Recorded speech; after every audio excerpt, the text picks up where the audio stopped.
눈에 넣어도 아프지 않은 내 아이가 어느 날 사라졌다. 아버지는 이렇게 머리가 하얗게 센 70이 넘어서도 범인에게 꼭 묻고 싶은 게 있습니다. 이유를 묻고 싶습니다. 왜 봉오리도 안 핀 애들을 왜 이유도 없이 죽였는지 그걸 묻고 싶죠. 1991년 3월 26일 도롱뇽 알을 찾겠다며 집을 나선 5명의 아이가 사라졌습니다. 당시 대통령의 지시로 전국 수사본부가 꾸려지고 단일 사건 최대 규모 35만 명의 수사 인력이 투입됐습니다. 700만 장의 실종 전단도 뿌려졌지만 행적은 찾지 못했죠. 영원히 풀리지 않을 것만 같던 그날의 진실. 하지만 우리가 희망을 버려서 안 되는 건 완전 범죄는 없다. 범인은 반드시 잡힌다는 믿음 때문입니다. 33년 만입니다. 화성 연쇄 살인 사건의 용의자를 찾았습니다. 우리나라 3대 장기미제 개구리 소년 실종 사건도 경찰이 재수사에 나섰습니다. 그날 5명의 아이들에게 무슨 일이 있었는지 증거는 말한다에서 사건의 실마리를 찾아보시죠.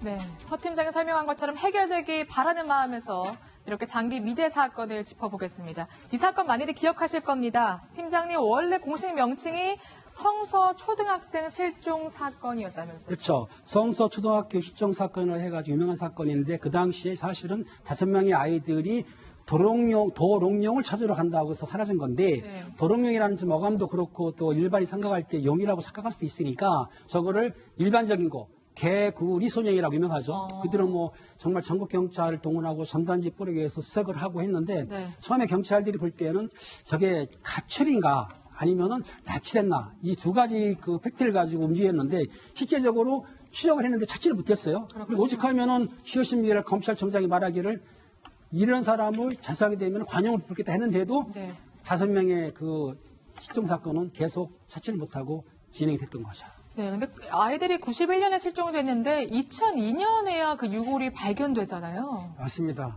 사실은 이 사건은 말이죠. 처음에 실종이 됐을 때 뭐 섬으로 팔려갔느니 뭐 전국에 어디로 갔느니 그러면서 실종 사건으로 보고서 계속 수사를 하다가 초기 수사가 놓친 점이 있는데요. 어쨌든 그러게 이제 시간이 지나가지고 11년이 흘러서 네. 2002년에 이 아이들의 이제 유골이 발견이 되는 겁니다. 그래가지고 결국은 이제 뭐 사망했다. 물론 그 전에도 사망했을 것으로 봤지만 사망했다는 사실이 이제 확실히 드러났죠.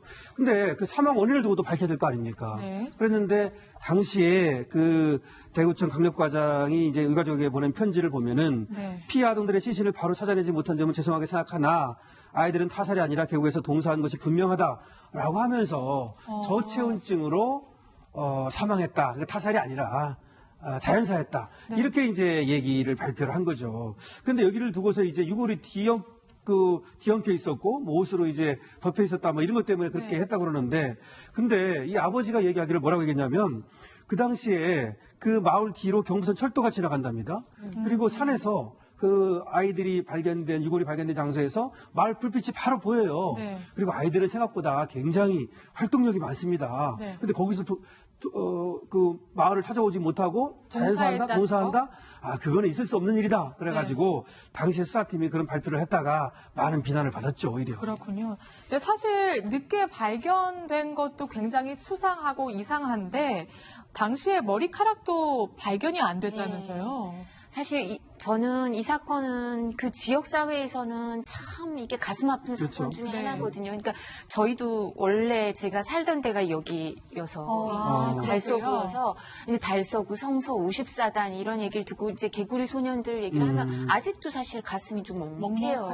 네. 그리고 너무 어린 애들이 네. 그렇게 있었으니까 그 지역 사람들은 어땠겠어요, 그죠? 네. 그런데 사실 지금 말씀하신 것처럼 그 11년이 지나서 시신이 발견됐을 때도 너무나 떠들썩했어요. 근데 그때도 지역에 사는 사람들은 너무 이상하게 생각한 게 뭐 머리카락하고 이제 그다음에 치아. 특히 치아하고 네. 머리카락은 수십 년이 지나도 이제 매장을 해도 잘 네. 그게 아석지 않으니까 그게 신원 확인이 쉬운데 부패 속도가 느린데 근데도 그게 거의 발견이 안 되고 그다음에 또 그래서 이제 제3의 장소에서 타살된 거 아니냐. 왜냐하면 경북대 법의학과에서는 경찰은 이게 저체온증 얘기를 했었지만 경북대 법의학팀에서는 타살인 것 같다는 얘기가 그 당시에 있었거든요. 그래서 이게 타살된 후 제3의 장소에서 타살된 후 네. 옮겨진 게 아니냐. 그 아버지들도 피해 유족들도 그런 말씀을 하셨고요.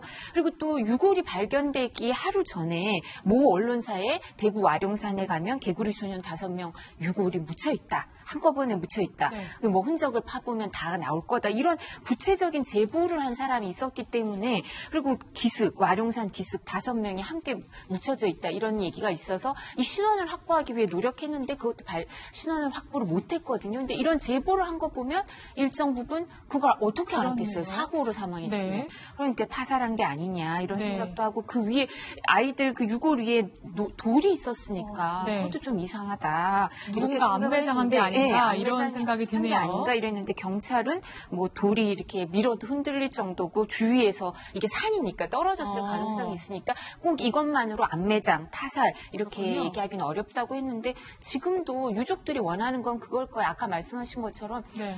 이게 어떻게 누가 한 건지라도 알았으면 좋겠다. 유족들이 네. 제일 힘든 건 원망할 대상이 없는 거거든요. 네, 맞습니다.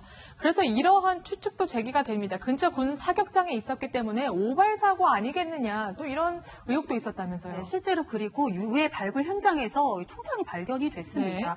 유해 속에서 실탄 그리고 탄두가 발견이 됐기 때문에 당연히 이런 의혹도 제기가 됐었는데요. 직선거리로 한 250m 정도 떨어진 곳에 실제로 군 사격장이 있었는데요. 당시 군은 이렇게 이야기를 했습니다. 임시 공휴일이었기 때문에 사격 훈련은 없었다라고 했지만 일부에서는 이 군에서 사실 탄환 수를 마치기 위해서 이 남은 탄환을 사격했을 가능성도 역시 제기가 됐고요. 한 가지 증언도 경찰에 제보가 나왔습니다. 구두 닦기의 증언이었는데요. 한 30대 정도 남성의 구두를 닦았는데 그 남성이 지나가는 이야기로 군 생활 당시에 5명의 어린이를 총으로 쏴서 죽였다. 물론 이게 잘못 들었을 가능성도 있지만 이런 구체적인 증언까지 당시에는 제보가 됐었죠. 그렇군요.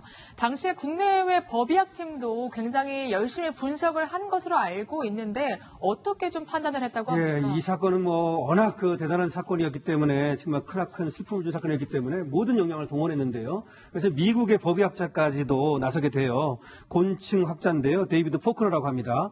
근데 이분이 얘기하기를 살해된 시간이 언제냐. 그 다음에 그 유골이 발견된 장소에서 과연 살해된 것이냐 여기에 대한 것입니다. 왜 그러냐면 우리 지금 제목이 증거는 말한다잖아요. 이 사건을 해결하기 위해서는 결국 증거를 조사에 들어가야 되는데 그래서 우리가 짚어보는 의미가 있는 겁니다.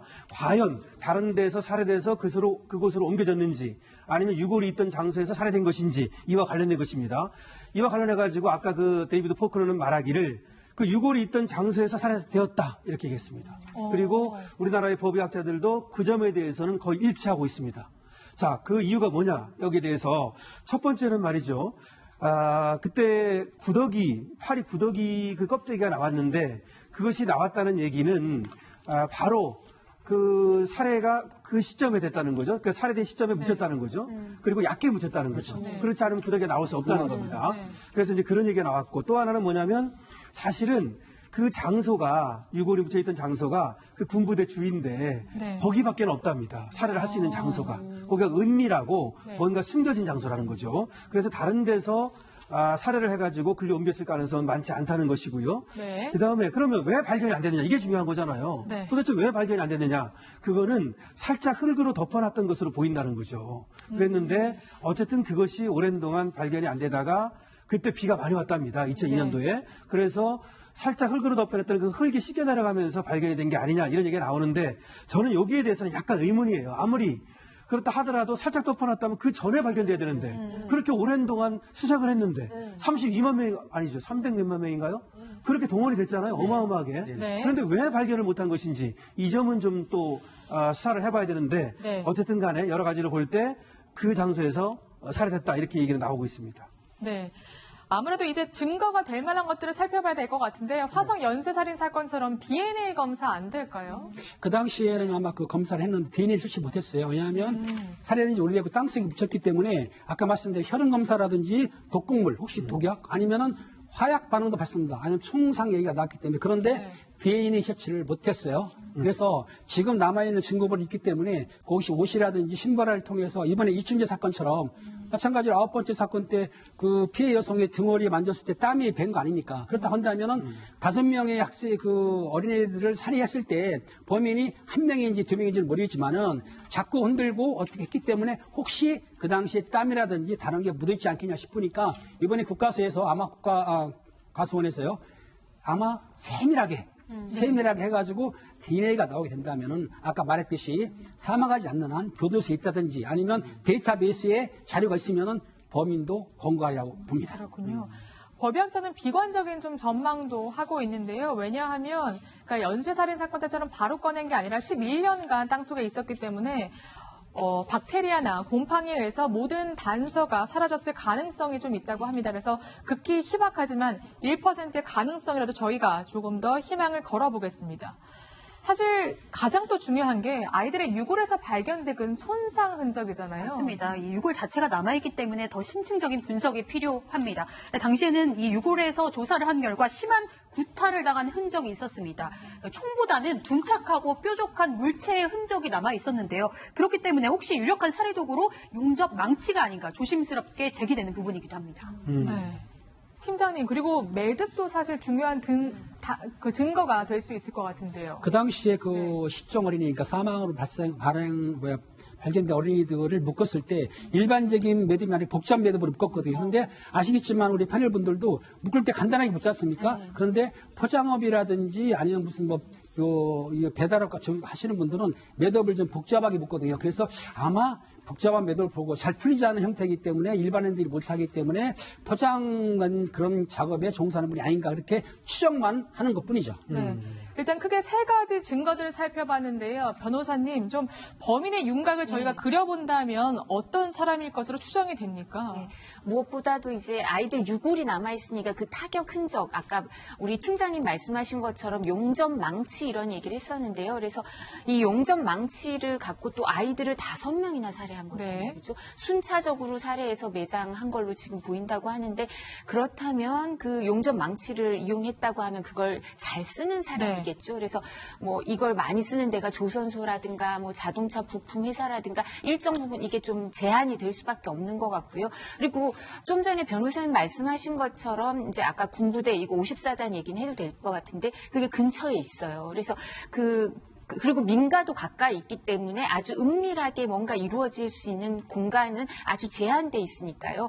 그리고 또 오래 발견이 안 됐죠. 그죠? 그게 어떤 이유든 제3 지역에서 타살을 하고 데려와서 여기 매장을 했든 아니면 여기서 살해를 하고 매장을 했든 잘 발견 안 되는 곳에서 뭔가 범죄가 일어났다는 건 이 근처에 지리에 봤다는 얘기겠죠. 네. 그리고 또 우리가 생각하기에는 그 당시에는 아까 제가 잠깐 말씀드린 것처럼 90년대에는 아이들을 이렇게 여러 명 데리고 간 거는 앵벌이를 시키거나 아니면 뭐 이렇게 선원 그죠? 그런데 무슨 배에 판다거나 섬에 뭐 데리고 가서 노역을 시키게 그런 식으로 매매를 한다든가 인신매매라든가 앵벌이 이런 식으로 생각을 많이 해서 조직범죄 관련자들을 수사를 많이 했었는데 그게 아니고 이게 그냥 연쇄살인마일 수도 있거든요. 그래서 이런 부분을 다시 이제 집중해서 찾아볼 필요가 있을 것 같습니다. 알겠습니다. 이번 재수사의 유족들도 마지막 희망을 걸고 있는데요. 직접 목소리 들어보시죠. 해결되기 전까지는 오는 길이 좀 다소 험해도 어쩔 수 없어요. 와야 됩니다. 옷 껍데기밖에 없는 거예요. 두개골은 있고 이유를 묻고 싶습니다. 왜 저 꽃도 몽우리도 안 핀 애들을 왜 이유도 없이 이렇게 죽였는지 그걸 묻고 싶죠. 앞으로 영구 미제 사건은 없어질 것이다. 이렇게 생각했고 저희들도 큰 기대를 하고 있습니다. 네, 이번 재수사를 통해서 유족들의 한 그리고 아이들의 한을 풀어줬으면 좋겠다 이런 생각이 듭니다.